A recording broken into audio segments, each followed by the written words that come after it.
Y el tercer factor de inconveniente que la gente podría asociar al tema de la utilización de la madera como elemento constructivo es la exposición al medio. En el caso que se utilice madera que esté expuesta, o sea, una madera que sea un acabado exterior de la vivienda, pues va a sufrir las inclemencias del clima, el calor, sobre todo el tema del calor, que es el sol y la radiación solar, que podrían deteriorar ese tipo de fachadas. En la práctica, pues la madera nos permite realizar todo tipo de construcciones, todo tipo de formas y realmente a nosotros como empresa y como constructor de viviendas, pues no nos limita el diseño. ¿Vale? Pongo el ejemplo de la certificación FSC que asegura, por ejemplo, los bosques suecos, de donde nosotros traemos la madera, que realmente por cada árbol que se corta, pues hay un árbol nuevo que se está plantando al mismo tiempo. Entonces, si la madera puede ser sostenible, sí existe también una predisposición a la conservación de los bosques. Ahora les voy a contar el desafío climático. Le hemos llamado desafío climático porque Valencia pues tiene un caso muy particular y ahora lo vamos a ver.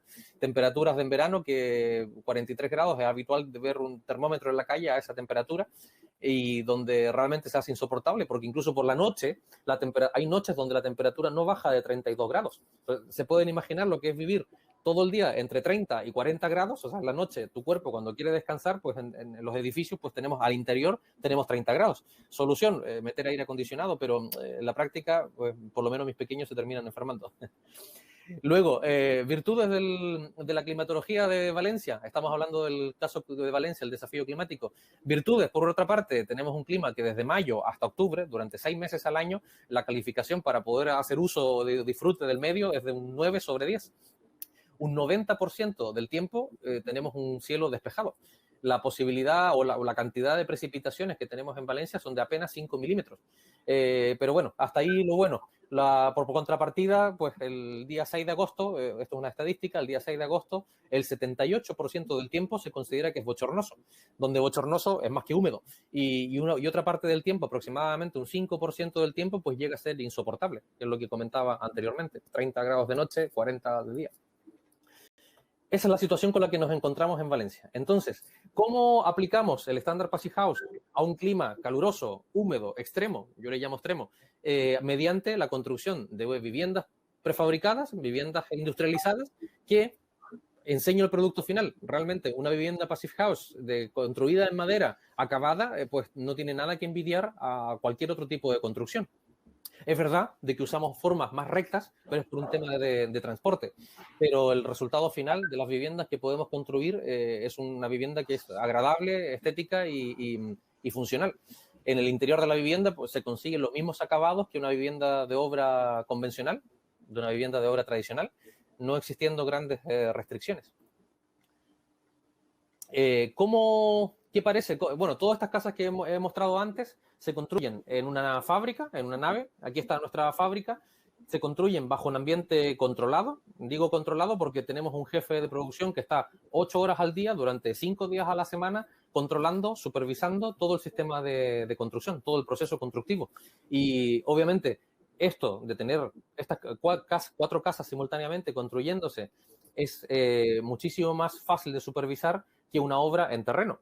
Una empresa constructora normal podría tener 3, 4 obras simultáneamente y un jefe de producción pues va rodando por estas obras en terreno, distantes 15, 20, 50 kilómetros cada una. Aquí el mismo jefe de producción tiene a mano 4 obras, tienes a todos los operarios supervisados, no importa el clima, si llueve o hace calor, pues siempre se puede desempeñar el proceso. Ahí se cayó el dron mientras estaba volando haciendo el video. Esto es una fábrica donde se construyen casas prefabricadas, Passive House. Luego, también les quiero comentar que el proceso productivo pues, es muy fácil de estandarizar, es muy fácil de controlar, de supervisar y el empleo de materiales, en nuestro caso, la madera llega a un 85% del total de la estructura de la vivienda, es madera.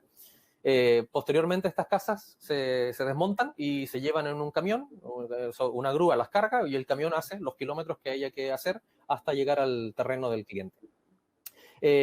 Pongo esta imagen de ejemplo porque nos permite ver todo el entramado de viguetas que son vigas laminares, objeto de este webinar, el título de este webinar, y que son piezas fundamentales en lo que es la estructura de la vivienda. Todo eso que se ve son vigas de pino sueco laminado y que nos permiten crear toda la estructura de la vivienda. Por eso comentaba que aproximadamente el 85% de la estructura de la vivienda se hace en madera. Y hay otra imagen de cómo estas casas, una vez que están acabadas, se transportan en camiones y se llevan hasta donde toque. Pongo estas imágenes porque la obra en terreno, pues es esto, es caótico. Yo le llamo caótico. Yo siempre he trabajado en este sistema industrializado donde está todo en orden. Esto es una obra en terreno donde los materiales pues quedan expuestos al medio. Probablemente estos materiales son los que luego instalan dentro de la vivienda, pues con humedad, etcétera, ¿vale? Por lo cual la obra en terreno pues genera una serie de inconvenientes. A modo de resumen, lo que es la construcción industrializada de viviendas Passive House tiene una supervisión 8/5, un jefe de producción que durante 8 horas al día supervisa los 5 días de la semana la construcción, y en contrapartida, la obra tradicional, pues probablemente un jefe de producción está menos del 20% de su tiempo en una obra, porque luego tiene que ir a otra obra. Eso inherentemente implica una mejora de la calidad del producto. Otra gran ventaja de la construcción industrializada es que somos una obra seca. ¿Qué significa una obra seca? Significa que nosotros en el terreno del cliente solo estamos una semana. Todo el resto del proceso constructivo se hace en una fábrica. Versus probablemente una obra tradicional de una casa de 150 metros cuadrados requiere 8 meses de trabajo en terreno. Eso significa un destrozo al terreno del cliente. Nuestro daño o nuestro impacto en el terreno es mínimo. Otra gran ventaja de nuestro tipo de construcción industrializada es que tenemos un espíritu BREEAM. ¿Qué significa eso? Que consumimos menos energía en la construcción de la vivienda, generamos menos residuos en el proceso de construcción y, por tanto, también contaminamos menos, emitimos menos CO2 en todo este proceso. Todos los proveedores son proveedores locales y la distancia a la fábrica para suministrarnos es la mínima posible. A diferencia de la obra tradicional, que hay que recorrer más kilómetros para poder suministrar o abastecer de material. Y por último, destacar que nuestro sistema de construcción industrializado es un proceso que está optimizado porque hay un control de fases, existe la especialización de los operarios en cada una de las fases constructivas y, por tanto, también reducimos los costes, los tiempos y eso se traduce en una mayor calidad y en un menor coste de cara al cliente. Este tipo de construcción, la construcción industrializada de viviendas, es más barata que una obra tradicional, pero no porque sea de menor calidad, sencillamente porque optimizamos todo el proceso y ese ahorro, ese beneficio se lo transmitimos al cliente. Tengo que reconocer que existen algunos inconvenientes o algunas limitaciones del proceso o de este tipo de construcción industrializada, que podría ser que las modificaciones sobre la vivienda son menores. ¿Por qué? Porque estamos limitados por el transporte. Disponemos de unos altos y largos y anchos para poder transportar y en base a esa modulación tenemos que ser capaces de diseñar cada vivienda. También existe un rechazo cultural. Hablo del caso específico de España, que es donde estamos. Hay un rechazo cultural. ¿Por qué? Porque la gente está acostumbrada a ver un ladrillo sobre otro construido con hormigón. Y eso genera, como el cuento, existe una mala fama también por las casas de camping, que son casas baratas, que son prefabricadas. Por eso nosotros le llamamos viviendas industrializadas, para no asociarnos a lo que es una casa barata de camping. Y por eso fomentamos el término industrializada. El mantenimiento no es un inconveniente, pero sí que existe un sesgo de que la gente piensa de que se utilizan materiales de menor calidad, que no es así. Las casas Passive House que construimos son de alta calidad en materiales porque el estándar nos obliga también a utilizar mejores materiales. Y por último, podría ser también, o no podría ser, es un inconveniente el tema de la financiación. No todos los bancos, no todas las entidades bancarias ofrecen hipotecas. Recordemos que aproximadamente un 80% de las viviendas nuevas que se construyen pues, requieren de financiación externa. Entonces, no todos los bancos proveen de esta financiación a este tipo de vivienda, básicamente porque la posesión de la casa no se da hasta el final, cuando nosotros sacamos la casa 100% acabada desde nuestra fábrica y la llevamos al terreno del cliente, por lo cual ahí hay un tema legal con el banco. Pero bueno, poco a poco también nos vamos dando a conocer y los bancos también van conociendo este sistema constructivo. ¿Cuál es el presente y el futuro de la construcción industrializada? El presente es que en países como en Reino Unido, Alemania y países nórdicos, la construcción industrializada Passive House es una realidad. Existe, ¿vale? Uno va y es una opción más del mercado y la gente decide si comprar obra tradicional o comprar una vivienda industrializada Passive House. En España, en nuestro caso, es un mercado que está en expansión y que ha experimentado un crecimiento exponencial brutal debido al COVID. Ha habido un cambio de tendencia y la gente quiere vivir en una casa y se plantea lo que es ahora una vivienda Passive House. En Chile existe un incipiente, un mercado Passive House. Esa es la realidad, ese es el presente. En el futuro, ¿qué es lo que esperamos? Una mayor aceptación por parte del consumidor. Pues lo principal es que primero lo contemple como una opción, que haya una mayor aceptación. Segundo, que se dé a conocer, porque actualmente no se conoce. Hay gente que no conoce este tipo de construcción, no conoce las bondades y las virtudes que podemos tener. Y también el futuro pasa por las viviendas, que lo comentó Alejandra en su exposición anterior, pasa por viviendas plurifamiliares en altura, edificios de 4 alturas, como comentó Alejandra. Bien, vamos ahora a centrarnos en lo que es la primera casa Passive House de Valencia, ¿vale? Somos la empresa que ha construido la primera casa Passive House certificada, en proceso de certificación, Passive House, ¿vale? Estamos situados en Valencia, al lado del mar, y hemos construido, o estamos en proceso de construcción de una casa de 150 metros cuadrados. Este es el render, lo que es la imagen previa que se le diseña al cliente. 150 metros cuadrados construidos, con 4 habitaciones, dispone de 4 baños, hay 2 salones para hacer uso y disfrute de la vivienda y un cuarto técnico donde hemos tenido que situar todo lo que son, bueno, el equipamiento para una casa Passive House. El interior es, digamos que es sencillo, pero con altos niveles de calidad de los materiales. Y todo esto es la imagen previa que preparamos al cliente en la fase de diseño de la vivienda. Bien, entremos un poco a analizar las peculiaridades o cómo fue diseñada esta vivienda. Recordemos que para un clima cálido como el de Valencia tenemos que añadir un sexto principio a los 5 principios estándares del estándar Passive House. Primero, una envolvente térmica de alto desempeño. Recordemos que tenemos una alta radiación solar aquí en Valencia durante 6 meses al año, por lo cual ahora vamos a estudiar un poco lo que son los espesores y características técnicas de los aislantes. En segundo lugar, se han estudiado, se han optimizado y analizado cada uno de los puentes térmicos que podíamos generar. Luego hemos decidido la utilización de ventanas de alto desempeño. En este caso encontramos un perfil alemán que se ensambla en Polonia, por lo cual importamos estas ventanas desde ahí y que ya contaban con su certificado Passive House, lo cual nos ayudó a la hora del diseño del PHPP.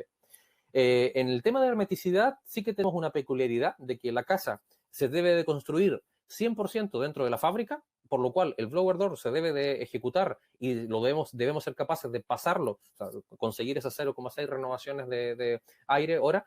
Tenemos que ser capaces de hacerlo dentro de la fábrica, pero una vez que la casa está acabada y que superamos el test, tenemos que desmontar esa casa, separarla en módulos. Obviamente 150 metros cuadrados no los llevamos en un solo bloque, son 5 bloques, son 5 módulos que se separan y luego en terreno tenemos que volver a unirlos y volver a aplicar o volver a ejecutar el blower door para verificar de que hemos sido capaces de, por segunda vez, ensamblar la casa correctamente. Luego tenemos un sistema de ventilación con recuperador de calor, que vamos a ver ahora cómo funciona en detalle. Y el sexto principio es el tema del sombreamiento.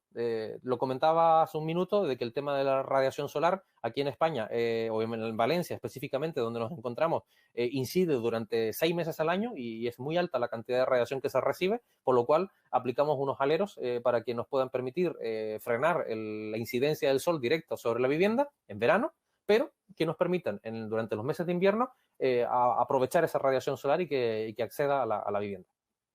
Otra cosa que hemos hecho y que hacemos en todas las viviendas que construimos es que el tejado, que usamos cubierta plana, el tejado lo pintamos en color blanco porque el blanco refleja el 90% de la radiación solar y de esa manera evitamos un recalentamiento de la cubierta. Avanzando un poco en lo que fueron los resultados térmicos, ¿vale? Cuando se hizo todo el estudio preliminar de la vivienda para ver cómo se comportaba y cómo teníamos que diseñarla, le explico un poco cómo funciona este gráfico. Tenemos aquí 7 escenarios que hemos estudiado en combinaciones de aislamiento, calidad de los cristales, para poder ver finalmente cómo teníamos que acabar o cómo teníamos que implementar esta vivienda. Tenemos aquí, centrémonos en 2 columnas, ¿vale? La columna roja y la columna azul.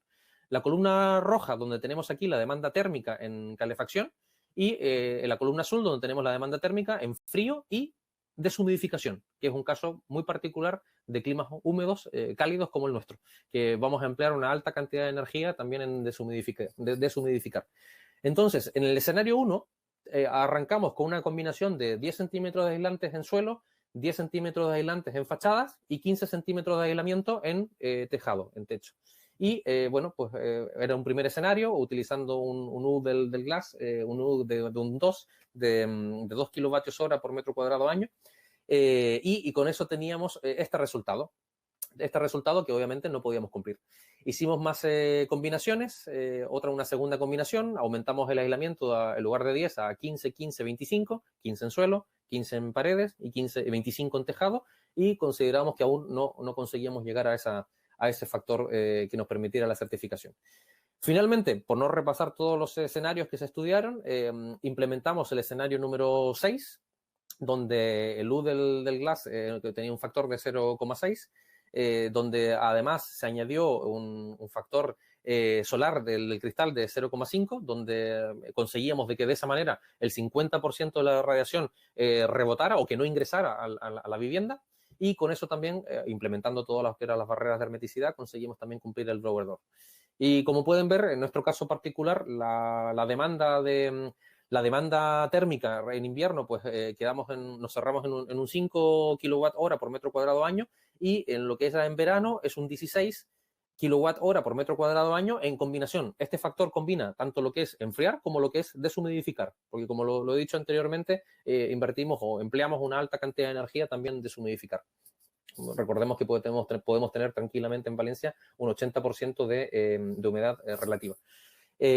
También fue necesario implementar el aislamiento de todas las tuberías de ACS, de agua caliente sanitaria, porque liberan calor esas tuberías, y en verano, con los 43 grados que podemos tener aquí en Valencia, pues no interesaba que esa esté irradiando. Recordar también que durante 6 meses tenemos altas temperaturas, por lo cual hubo que aislar todo el sistema de tuberías.